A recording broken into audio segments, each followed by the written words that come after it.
和女友恋爱5年，在结婚前1周，却发现他藏起来的日记本上面写满了对另一个男人的情愫。我默默取消婚礼，并拟好了离婚协议，假装不知情地陪他演戏，陪他买戒指试婚纱。婚礼当天，新郎却没到场，他疯了。大家好，开始今天的分享之前，希望你能给人间烟火点个订阅，我将会分享更多优质的内容。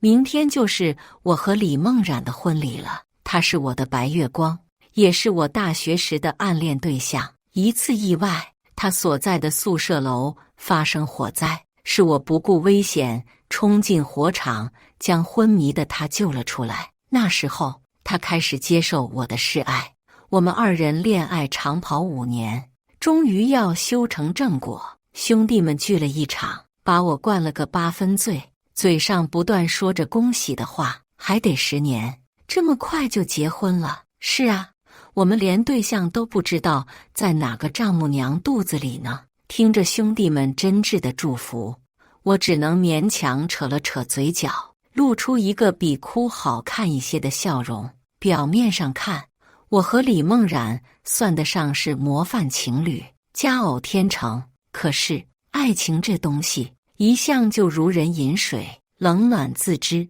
恋爱5年，我和李梦冉从来没有发生过过多的肢体接触，最多也就牵牵手，甚至就连牵手也是他喝醉的时候，走路都走不稳才被我牵着的。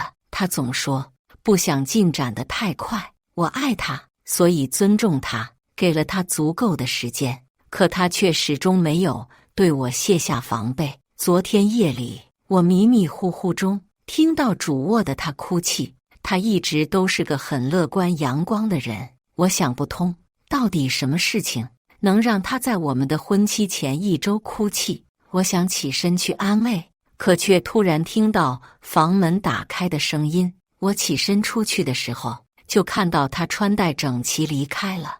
我躺在床上辗转反侧，怎么也睡不着。直到第2天早上，我在往婚房搬东西的时候，发现了李梦冉的日记本，上面写满了她对另一个男人的思念，柔肠百转。在我们恋爱那天，她在日记里写道：没有人可以成为江晨的替代品，即便生活要继续往前，我也不会忘记他。我慢慢往前翻看，字里行间都是他不爱我的蛛丝马迹。恋爱3周年那天，他说他还是没法接受没有江晨的日子。恋爱5周年，原定的计划是要他跟我回家见父母，商量结婚的事宜。那一天大概是我人生中最快乐的一天，毕竟亲手将最爱的女孩带到家长面前，是无数人梦寐以求的事情吧。可是到了家门口，李梦冉却反悔了，丢下一句公司有事后就匆匆离开。可他在日记里却写道，他跑到当初和江晨告白的地方，大哭了一场。阿晨，我知道我没有回头路了，但是我还是忘不掉你，你带我走好不好？字里行间满是思念。如果我是外人，怕是已经被他们的爱情感动落泪。可我偏偏是故事里那个不被选择的男主角。就在前1天晚上，李梦冉又写了一篇日记：不嫁给你，我的人生将毫无意义。上面还贴了张他和江晨的合照，看样子似乎就是近期拍的。直到此时，我这才如梦初醒般，原来这么多年，他爱的人并不是我，他爱的人是大学毕业后就出国的初恋。想起他哭泣的声音，我想他一定是爱惨了江晨。那我呢？即将跟他结婚的我呢？我想找到李梦冉，当着他的面质问他到底把我当成了什么。可我却怎么也没法开口。跟他在一起5年，说长不长，说短也不短，我总觉得自己应该算了解他，但现在看来，我始终没有真正看清过他。李梦冉1天都没回家，也不回复我的信息。恍惚间，我觉得自己好像有点看不清我和他之间的关系了。但是我并没有在兄弟们面前表现出来。不知什么时候，我们好像从当初意气风发的少年，变成了各自为生活奔波而满目疮痍的大人。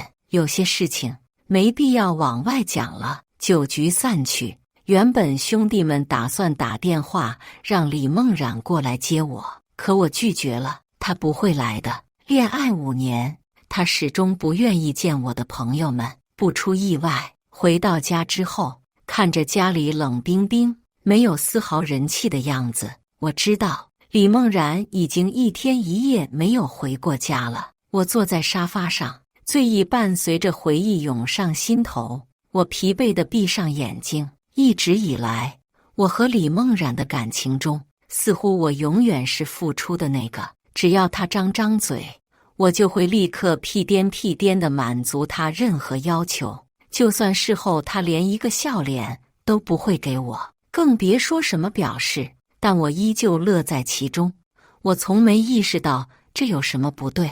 他想吃家乡的特产，我连夜买的站票，跑去他老家给他买。可当我把买来的特产送到他手里时，他连看都不看一眼，就直接丢进了垃圾桶。他说要吃刚出锅的。我心里虽然不爽，但还是低头认错，甚至哄了他好久，他才原谅我。我卑微地伺候了他5年。面对外人时，她是个懂事大方的女孩，对谁说话都很温柔，唯独面对我时，她从来没有过太多好脸色。我知道她和江晨的故事，以为她只是还没忘记初恋，毕竟她当时就是因为江晨出国才跟我在一起的。我以为时间长了，我总能捂热她的心，可现在看来，她始终没爱过我。不爱一个人的时候，对方哪怕呼吸都是错的。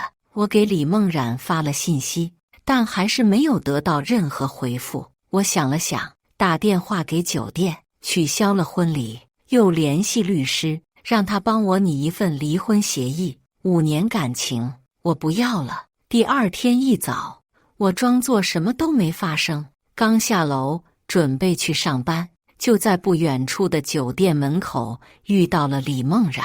她身旁还搂着一个男人，正是她的前任江晨。他从国外回来了。疑惑的同时，我直勾勾盯着李梦冉的脖子，虽然心中早就有了猜测，但没想到会在这么猝不及防的情况下，李梦冉也注意到了我，下意识遮了遮脖子上的吻痕。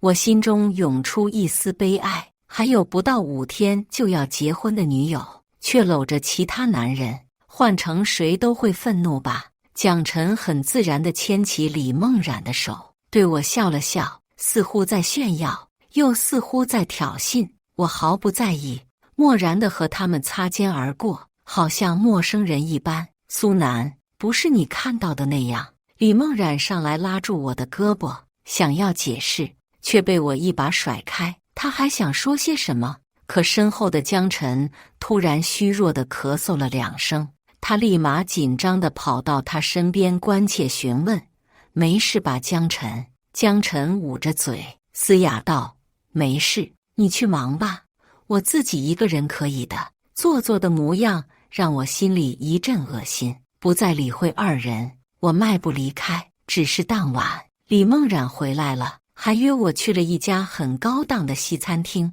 说是庆祝我们即将结婚。我没有拒绝。西餐厅里，我和李梦冉相对而坐，她喋喋不休，一直说着各种各样的话题。我甚至一度怀疑，她此刻说的话比和我在一起这5年说的都要多。我今天接到首饰店的电话，说戒指做好了，明天我们一起去试试。对了，还有婚纱。李梦冉滔滔不绝，似乎白天的事情压根儿没有发生一般。我看着他，突然觉得有些好笑。好，都听你的。接下来的2天时间，李梦冉老实了很多，除了偶尔夜里会捧着手机躲在阳台打电话，也没有其他异样行为。我和他一起去试了戒指，并且隔天又去影楼试了婚纱。她穿着白色丝裙走出的那一刻，我原本以为自己会惊艳，会激动，可那一刻，我的心里平静的仿佛一潭死水。好看吗？李梦冉在我面前转了个圈。我敷衍的点头，好看。李梦冉一愣，随即眼里流露出喜色。行，那我们就……话没说完，他的手机突兀的响了。他低头一看，脸上的笑容顿时僵硬，眼里也涌出一丝慌乱。怎么了？我假装关心道。李梦冉咬了咬嘴唇，眼里闪过一丝犹豫，但很快就坚定起来。公司临时要求回去加班，我得去一趟。对不起，我摆了摆手，打断他的话。没事，工作重要。李梦冉松了口气，在我脸颊上落下一吻后，脱掉婚纱，匆匆离去。等他走后，我脸上的笑容消失，拿起兜里的纸巾，有些厌恶地擦去脸颊上的口红。先生，你们的照片。负责拍照的摄影师有些为难，毕竟马上拍照了，新娘跑了，这种事并不多见。不好意思，我们不拍了，钱会照付，耽误您时间了。我拍了拍他的肩膀，歉意一笑。晚上，李梦冉说自己今晚住闺蜜家，不回来了。可挂断电话的瞬间，我却清晰听到江晨的声音。尽管已经有所猜测，但我的心还是忍不住一揪。我坐在客厅沙发上，明天就是我们的婚礼，而我的未婚妻此刻却躺在别的男人怀里。我看着时间一点点走到清晨，我给李梦冉打去了电话，却被她挂断，而后收到了她的短信：我这边有点忙，你先去现场安排，我一定会赶到的。我心里最后一丝希望熄灭，我们分手吧。给李梦冉发了最后一条信息后，我起身去了公司。也幸亏当初决定结婚的时候，李梦冉说自己不想大张旗鼓，甚至连两方父母都没通知，这也让我如今退婚起来没有那么麻烦。过了很久，李梦冉才打来了电话。接通后，铺天盖地的指责声从电话那头传来。苏楠，你什么意思？我们要结婚了，你跟我提分手？我不就工作忙了点吗？你至于吗？他的语气满是高高在上，看样子并没有察觉到他的谎言已经被我拆穿。我嗤笑一声，工作忙？李梦冉，你说这话不心虚吗？他顿了顿，声音冰冷中带着一丝慌乱。你什么意思？我懒得跟他废话。离婚协议我放桌上了，记得签。说罢，我直接挂断了电话，将他的号码拉黑。在公司一直忙到晚上9点我才回家。这个房子是我1年前就买好，准备用来和李梦冉结婚用的房子。以前她总是爱和闺蜜玩到半夜，怕被她父母唠叨，就会过来这边睡觉。主卧给她留着的房间，门被紧紧锁着。我试着拧了下把手，没拧动，用装修时给的钥匙试了下，也打不开。不知何时，他把卧室的门锁都给换掉了，可我却丝毫不知情。他对我总是保持着十足的警惕，警惕我这个即将在这个房间里和他共度余生的未婚夫。我不由苦笑，原来在自己的房子里，我也可以是外人。不过现在都无所谓了，既然已经决定分手，我就会将他彻底从我世界里丢掉。我打开衣帽间的柜子，里面塞满李梦冉的衣服，几乎都是我给她买的。除此之外，还有各种款式的包包、饰品以及各种化妆品，而我自己的衣服只在角落里占据了小小一格。他虽然对我不冷不热，但对于这些礼物，他却照单全收。这些年，我的工资几乎都花在了他身上。自己身上唯一一套正装还是网购买的，一套不到300。我将他的东西收拾好，足足收拾出来近10个编织袋。我坐在沙发上，正准备歇息一下的时候，门外传来响动。李梦冉回来了，见我坐在沙发上，一脸漠然。他愣了一下，假装什么都没发生一样，转身朝卧室走去。我看了看时间，凌晨2点。结婚当天，他和前任玩到半夜，才舍得回家。再想想之前，每次和我约会，不到1个小时，他就以各种理由推脱离开。我突然觉得自己挺可悲的。我甚至怀疑，江晨回来后的这段时间里，每次他说和小姐妹出去玩，玩到夜不归宿，是不是真的？李小姐，这是我家，你来做什么？我冷冷地质问。李梦然仿佛没听见一般，笑意盈盈地看着我。我们马上结婚了，这也是我家不是吗？他说得很自然，似乎白天那个慌乱的不是他一样。他来到我面前，居高临下地看着我，口吻里带着些许商量的意思。苏南，我们不分手行吗？他连求我不分手都要站在高处。不行，放在之前，他只要稍稍低头，我都会毫不犹豫地原谅他，哪怕是这副居高临下的姿态。但现在，我果断拒绝。对于从来没有爱过我的人，就算强行把他留下来，又能怎么样呢？给我戴绿帽子，还是对他的施舍感恩戴德？我直直地看着他，语气平淡。李梦然，以前我可以满足你各种无理取闹的要求，因为我爱你，我珍惜我们之间的感情，但是你却从来都没有对我上过心。在你眼里，我就是一个保姆、司机或者提款机。既然你不爱我，那我放过你，把位置让给江晨，不好吗？李梦冉眼里终于有了慌乱，赶忙摇头，上来死死拉住我的手。不是的，不是这样的。我甩开他，李梦冉顺势倒地，一副委屈可怜的模样。我毫不理会，将整理出来的编织袋丢到门口。这都是你东西，尽快拿走吧，不然我就扔了。李梦冉终于明白，我不是在开玩笑。她站起身，与我对视，眼里满是泪水。苏南，你明明说过你会爱我一辈子，你一定还爱我的，对不对？你一定舍不得离开的。我双手环抱在胸前，眼神平淡，没有丝毫感情。与其问我，不如问问你自己呢？你爱过我吗？再深的感情，在他反复践踏、随意挥霍后，也会逐渐消散。他有想过珍惜我对他的感情吗？我想没有。如果有，他就不会在结婚前和其他男人鬼混了。我想我在他眼里，自始至终都是一个彻头彻尾的小丑吧。既然这样，那我何必跟他在一起呢？我以前的确喜欢你，想和你结婚，共度余生。但你呢？就在家门口酒店开房，被我撞见，还装纯情。李梦然，你真恶心。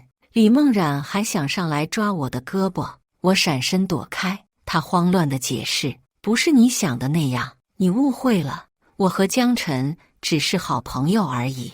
你为什么不相信我？我看着他脖子上还没消退的吻痕，冷笑摇头。好朋友？哪种？滚床单那种吗？李梦然，以前我怎么没发现你这么无耻呢？李梦然扯住我的衣袖，不肯动手。你误会了，我可以解释的，这些天发生的一切，我都可以解释。他神色里满是认真，眼眶红红地盯着我。换做以前，我可能会心软，但现在我只觉得恶心，没必要。我们马上离婚了，你不需要解释，我也不想听。我起身就打算离开，可李梦冉的动作更快，猛地扑上来抱住我的腰。这还是他头一次主动拥抱我，也是5年来我和他唯一一次亲密的举动。我用力将他推开，可他却执着地挡在我身前，眼里满是委屈。我承认我不好，我不该和好朋友去开房，但我们真的什么都没发生。我和江晨就只是打了一晚的游戏，后来困了就抱在一起睡了个觉。不信你可以检查，我第一次还在。你如果想，我现在就可以和你上床。说完，他伸手解开了自己的拉链，露出雪白的肌肤以及傲人的身材。这是我第一次看到他的身体。恋爱5年，他答应和我搬到婚房来住，虽然是分房睡，但我还是感觉我们的关系又近了一步。也是从那时候开始，他开始允许我在外面牵他的手，只是每次都得先征求他的许可。即便这样，他大多时候还是不愿意。他总是说，感觉我和他的关系发展太快，想等结婚以后再继续。我的未婚妻想结婚后再跟我牵手，但实际上他却和江晨滚了无数次床单，还真是讽刺。我冷眼看着他的动作，并没有阻止。恋爱5年，我还真没看出来他能当着我的面亲手把自己脱光，像是一只等待别人享用的鸡，娴熟且充满诱惑的模样。看样子他已经很习惯这样，也许是因为在江晨面前做了太多次。他的手伸向后背，身上只剩下单薄的内衣。他的所有衣服都是我给他买的，可我却一次都没看到他穿过。可想到昨晚他也是穿着这套内衣和江晨在酒店厮混，我就觉得一阵恶心。够了！我打断他的动作，他停手，一步步向我靠近。我几乎能感受到他炽热的呼吸。你难道不想跟我亲密吗？我现在就可以满足你。他自认为魅惑，但我的视角里，一低头就能看到他脖子上和胸前的吻痕。我将他推开，丝毫不掩饰眼里的嫌弃。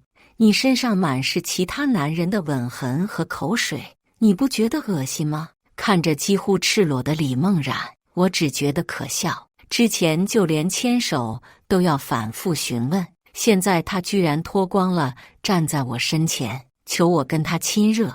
李梦冉沉默了，或许是被我说得哑口无言，他的眼眶变得通红，眼里渐渐蓄满眼泪。以前似乎都是我这样看着他，请求他的原谅，现在双方立场对调。以前的他从未对我心软，现在的我也不会对他心软半分。我对他的感情，包括此刻我的耐心，都彻底被消耗光了。所以我在你心里就是个放荡恶心的女人，是吗？面对李梦冉的质问，我面无表情，平静地点了点头。李梦冉崩溃了，瘫软在地，抱着自己的身子低头痛苦。我没有扶他，甚至看都懒得看一眼。和他当初对我那样，我无数次请求他对我多一些在意，可他通通视而不见，甚至毫不留情地离开，爬上初恋的床。所以哪怕曾经我是那样深爱着他，可现在我已经可以完全无视他。李梦冉，我们离婚了，你就可以正大光明地和江晨在一起了，祝你们幸福。我拿上钥匙离开，打算暂且找个酒店对付一晚，因为我很清楚李梦冉今晚绝对会赖着不走。可才在酒店落脚，我就接到了李梦冉父亲的电话：苏南，梦冉她妈妈心脏病犯了，你赶紧来医院交下钱。我和他已经分手。我还没来得及说话，电话就挂断了。我没有任何意外，他们一家都一样，只有在有事或者花钱的时候才会想起我来。在他们眼里，我就是一个工具人，比起感情，他们更在乎的是我能不能为他们带来好处。但是我还是决定去看看，免得之后被这一家人借题发挥。到医院的时候，李梦冉的母亲已经转入了重症病房。按照医生的意思，李梦冉的母亲本来就有心脏病，这次因为和人发生口角，情绪激动，心脏病的影响会更大，后续必须接受住院治疗。苏南，你赶紧去交钱，别耽误了后续住院。李父不停催促着，语气里满是不耐烦。我摇了摇头，对不起，我和李梦然已经分手了，我只是过来告诉你们一下，马上就走，意思已经很明确，我不可能再在他们一家身上花一分钱，也不在乎他们一家人的死活，跟我没关系。李梦然他爸愣住了，半天才反应过来，分手，吵架了，小两口有摩擦很正常，你一个大男人不能多让着他点吗？李父拍了拍我的肩膀，在帮女儿说话的时候都是这副高高在上的语气，丝毫没有追问是谁的责任的意思，就一味地劝我大度。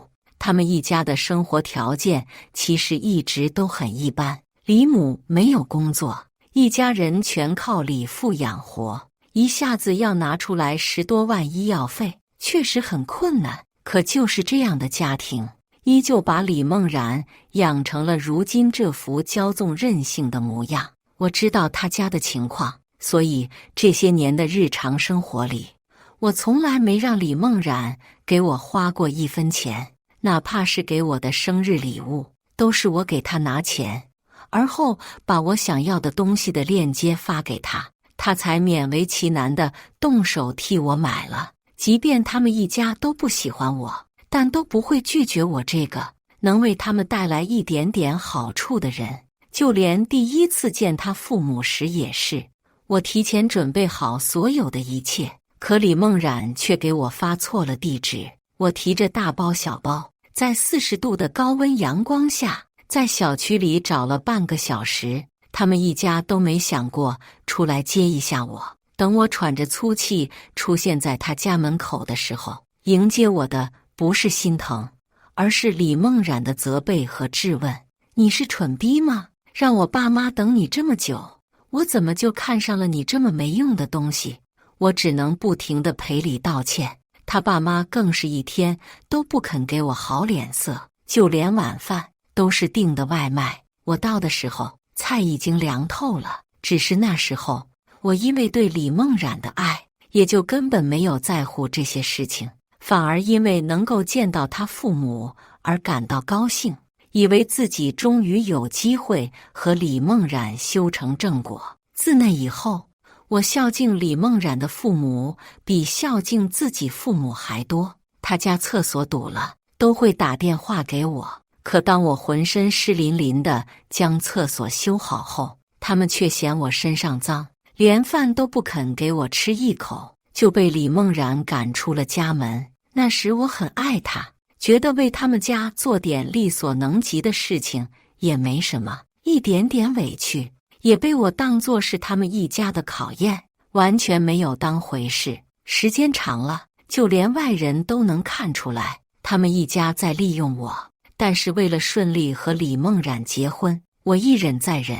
就这样，我被这如同吸血虫一样的一家人趴在身上不停吸血，似乎被榨干我最后一滴血誓不罢休。李父如今还以为我是那个事事以他女儿为主的窝囊废。我后退一步，躲开他拍我肩膀的手。我再说一遍，我和他已经分手了，以后你们家的事跟我没有丁点关系。我今天过来看望，已经是仁至义尽了。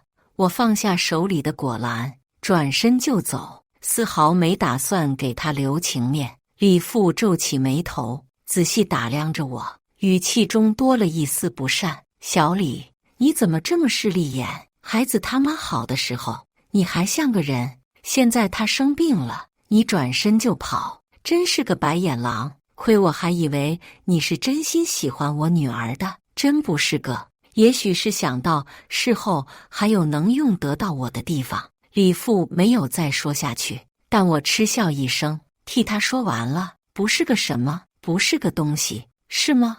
你这话不应该跟你女儿说吗？李父向来把李梦然当一个宝，听我说他女儿的不是，顿时乐意了，瞪着眼睛撸起袖子就要跟我动手。我侧身躲开，他一个踉跄撞在门上。恰巧此时李梦然进到门里，见状尖叫一声，冲上来扶住了他父亲。苏南，你怎么这么不要脸？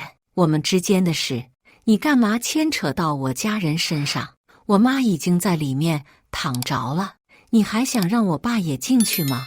李梦冉冲着我一阵咆哮。走廊外的人并不少，闻言纷纷冲我投过来不善的目光，好像他妈躺在病房里也是被我气得一样。我看向跟在李梦冉身后的江晨，冷冷一笑。江晨被我看得有些不自在，走到李梦冉身边挑唆：“行了，梦冉，不要和这种不负责任的男人生气了。”我愣了一下，什么叫不负责任？我和他都分开了，不给他母亲缴费，就是不负责任。果然，不物以类聚，人以群分，都喜欢不分皂白的往我身上泼脏水。我看向李梦冉，她满脸不忿地看着我，神色里满是控诉。她也是这样，不管遇到什么事情，永远都下意识认为是我的错。看到她这个表情，我突然不生气了，或者说，我此刻内心极度平静，一点也在乎了。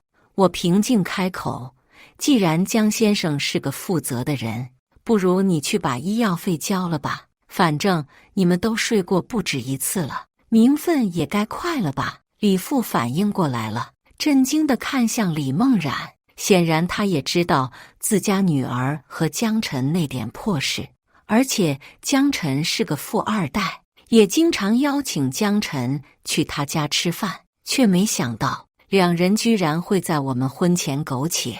李梦冉脖子上的红痕都是我这番话最有力的证据，可李梦冉却急了，急忙捂住自己的脖子，冲我恶狠狠地咆哮：“苏南，你还要不要？就算要离婚，你也没必要诋毁我的清白。”李父也起身，面色不善地看着我：“苏南，诋毁我女儿的名声，你还算什么男人？好在没结婚，不然我女儿一辈子都得被你毁了。”我无奈摇头嗤笑，他们一家人就是这样，一旦有了另外可以攀附的人，马上就会将看不上的人抛到一旁。我不想跟他们废话，看向江晨：“江先生应该不介意给自己未来丈母娘花点钱吧？”李父和李梦冉也一脸期待地看向江晨。江晨被这突如其来的变故惊到，愣在了原地，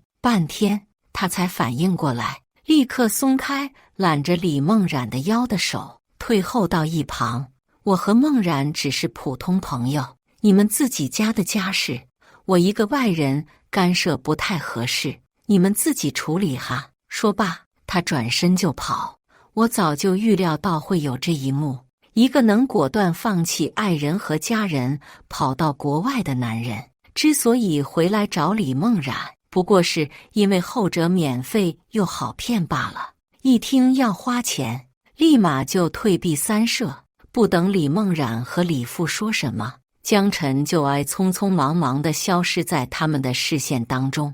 李梦冉呆呆地看着他离开的方向，我拔腿准备离开，可他却像是如梦初醒一般，松开自个儿父亲，发了疯般抱住我的大腿：“苏南，我错了，我不该听信江晨的鬼话，你再给我一个机会好不好？我保证以后只爱你一个。”我面无表情地看着信誓旦旦的李梦冉，淡淡道：“别骗自己了，李梦冉，你从来没喜欢过我，说什么只爱我一个，只不过是因为江晨不要你了，才想起我这个备胎，对吧？”李梦冉，你真让我觉得恶心。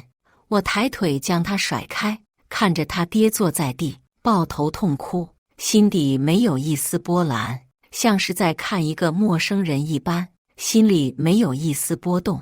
离婚协议记得签好，好聚好散。说罢，我转身就要离开，可李梦冉居然跑到我面前，扑通一下跪在地上，低下了他那高傲的头颅：“求求你别离开我，再给我一次机会。”李梦冉很清楚，他自己是个被娇生惯养长大的孩子，只会花钱和享受，他自己的工作根本不足以养活他这一家。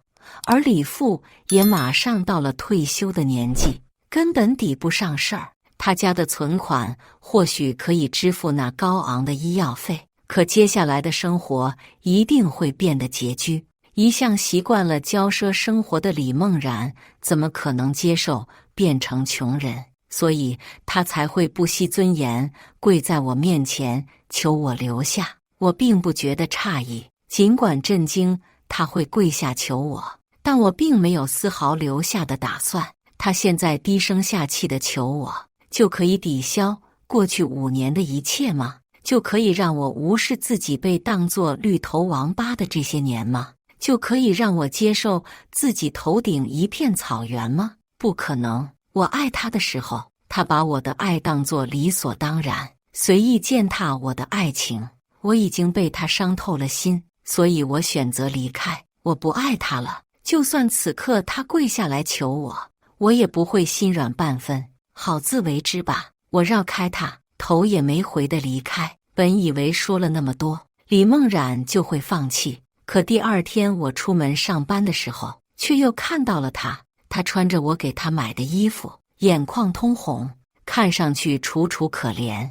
阿南，我给你买了早餐。他小心翼翼地将手里的袋子递过来，我仅仅是瞥了眼就移开了视线。芒果派，但我对芒果过敏，是江晨喜欢芒果。以前我会强忍着接受，可现在我只觉得厌烦。我冷冷道，与其浪费时间跟我纠缠，不如赶紧把离婚协议签了。李梦然，别再纠缠我了，我们都应该往前看。说着，我越过他，打算离开。李梦然没有丝毫犹豫，急忙追了上来。阿南，我为我之前做的一切道歉，你只需要告诉我，你怎么才能原谅我？我心里没有一丝波动，原来彻底放下，居然是这样的轻松。李梦然，你知道我现在在想什么吗？他愣住了。什么？我看着他，缓缓开口。我在想，要是当初我没有认识你就好了，又或者当初明知道他和我在一起是为了报复江晨时，就该及时止损了，也就不会白白浪费这么多年时间。李梦然眼里闪过一丝痛苦，但很快却摇头。不是，你骗人，你说过遇见我是你此生最大的幸运。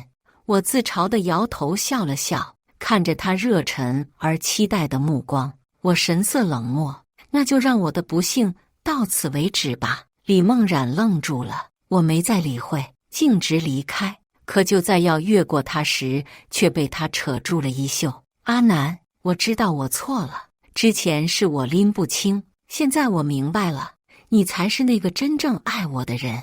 你给我个机会，我保证以后再也不会跟他有任何来往了。他的眼睛哭得通红，向来高傲的脸上满是内疚和后悔。